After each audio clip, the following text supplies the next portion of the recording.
আজকে মহামান্য supreme court এই যে সিদ্ধান্ত, তাদের যে ভার্ডিক্ট এলো এবং প্রায় 26,000 মানে অ্যাকুরেটলি বলতে গেলে 25,753 জনের চাকরি চলে গেল, যারা 2016 সাল থেকে চাকরি করছিলেন, যাদের পরিবার আছে, বিয়ে থা হয়েছে।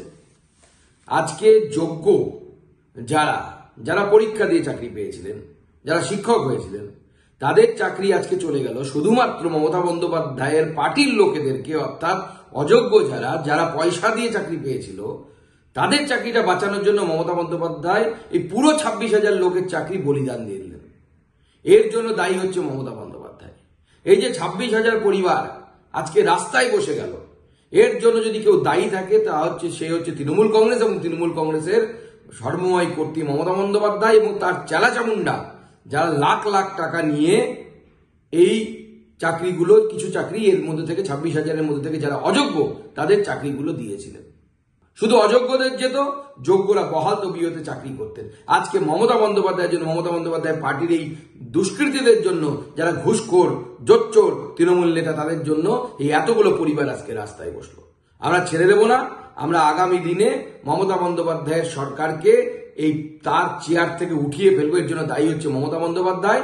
আমরা খুব শীঘ্রই এর বিরুদ্ধে পথে নামছি। এতগুলো মানুষের চাকরি যাওয়ার পরে বিজেপির মন্ত্রী সুকান্তবাবু বলছেন, sorry I should not mention his name, I have seen the media, ফেসবুকে তার উক্তি আমি দেখেছি, যে এর জন্য অযোগ্যদের জন্য যোগ্যদের চাকরি গেছে, এর জন্য আমি নাকি দায়ী। তো আপনারা প্রথমে যখন কেস করলেন একবার ভাবলেন না কারা যোগ্য আর কারা অযোগ্য? সেটা তো গভর্নমেন্টকে ভাবতেও দিলেন না। আপনারা নিজে যোগ্য তো? সবসময় বাংলাকে কেন টার্গেট করা হবে? কি দোষ করেছে বাংলার ছেলেমেয়েরা? কি দেশ করেছে বাংলার স্টুডেন্ট ইউথরা?